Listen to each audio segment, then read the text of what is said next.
So welcome everybody, lovely to see you all. What a rainstorm we had this morning. The Buddha spoke about rain a few times in the sutras, and it made me think of a time.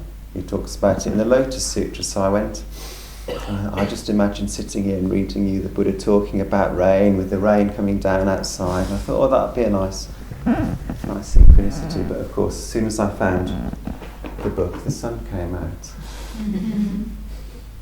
Before service we were watching the sheets of water vapour rising up from the valley as the sun burned off the moisture. Anyway, I'm still going to read a little bit from the Lotus Sutra. This is traditionally said to be a teaching that was given towards the end of the Buddha's life, although some scholars think it was actually composed after he died by other people, but it's certainly in the spirit of what he taught. And that's the main thing.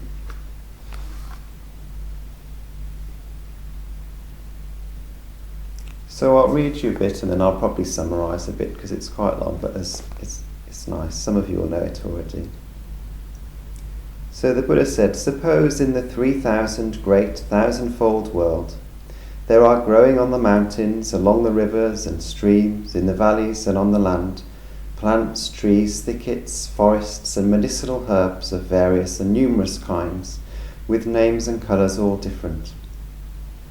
A dense cloud spreading over and everywhere, covering the whole 3,000 great thousandfold world, pours down its rain equally at the same time. Its moisture universally fertilizes the plants, trees, thickets, forests and medicinal herbs, with their tiny roots, tiny stalks, tiny twigs, tiny leaves, their medium roots, medium stalks, medium twigs, medium leaves, their big roots, big stalks, big twigs, big leaves, and every tree, big or little, according to its superior, middle or lower capacity, receives its share. From the rain of that one cloud, each, according to the nature of its kind, acquires its development, opening its blossoms and bearing its fruit. Though produced in one soil and moistened by the same rain, these plants and trees are all different. The Tathagata, the Buddha, is also like this. He appears in the world like the rising of that great cloud. Universally, he extends his great call over the world of gods, men and asuras, who are the warring gods. Just as that great cloud everywhere covers the 3,000 great thousandfold region, in the great assembly he sounds forth these words: I am the Tathagata, the worshipful, the wise, the perfectly enlightened in conduct, the well-departed, the understander of the world, the peerless leader, the controller, the teacher of gods and men, the Buddha, the world-honoured one. Those who have not yet been saved I shall cause to be saved.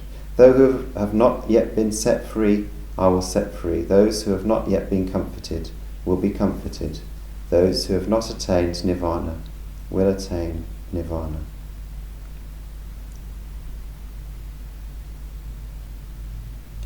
He goes on to say, therefore the Buddha, observing the natural powers of each being, keen or dull, zealous or indifferent, according to their capacity, preached to them the Dharma in various and unstinting ways, causing them all to rejoice and joyfully obtain much profit. All these living beings, having heard the Dharma, are comforted in the present life, and afterwards will be born in happy states, where they will be made joyful by the truth, and also hear the Dharma. Just as that great cloud, raining on all the plants, trees, thickets, forests and medicinal herbs, according to the nature of their seed, perfectly fertilizing them so that each grows and develops, so the Dharma taught by the Buddha is of one form and flavour. And finally, the attainment... missed a bit, but don't worry about it. If there be living beings who hear the Dharma of the Buddha and keep, read and recite and practice it as preached, their achievements will not enable them to understand their own nature. Why? Because only the Buddha, who knows the seed, the form, the embodiment and the nature of all these living beings, what things they are reflecting over, what things they are thinking, what things practicing and how reflecting, how thinking, and what laws, attaining to what laws. Only the Buddha in reality sees clearly and without hindrance the stages in which all living beings are. Just as those trees, thickets, forests and medicinal herbs do not know their own natures,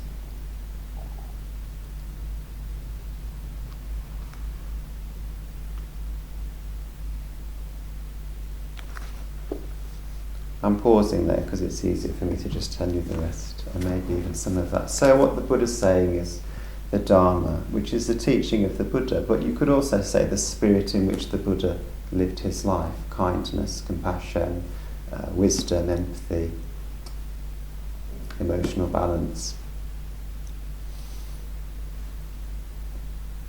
When a Buddha appears, when that spirit appears, whether it's in a place like this or in a great teacher or just when we encounter it in the world,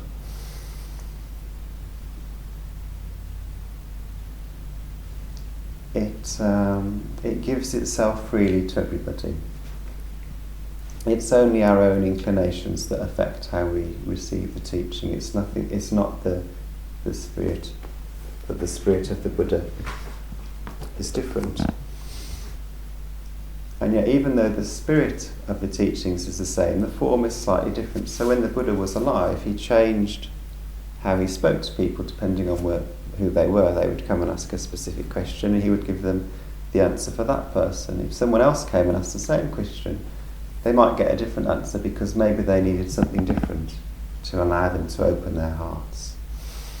So it's the same spirit, but sometimes the form is different. But perhaps what's crucial about this teaching is that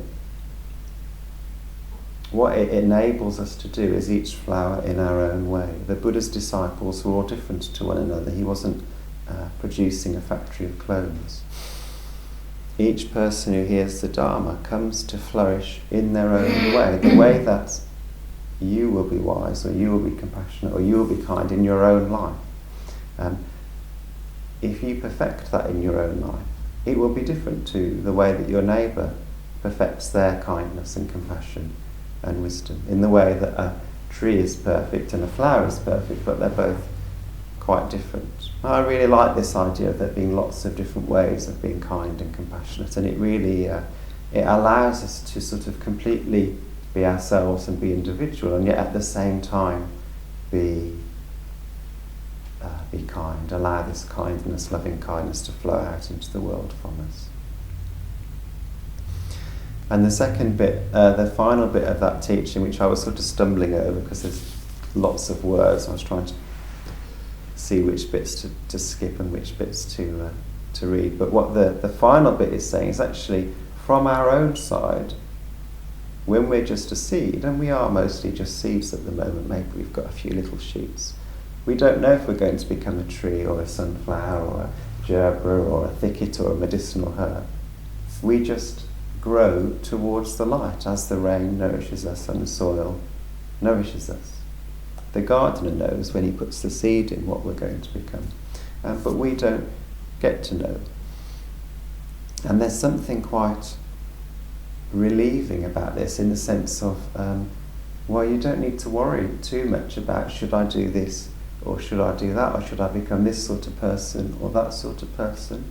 As long as you keep exposing yourself to good conditions, in the case of plants to the light and the rain and the soil, in the case of disciples of the Buddha coming to places like this, or the temples receiving teachings, or going to places where you can receive love, essentially.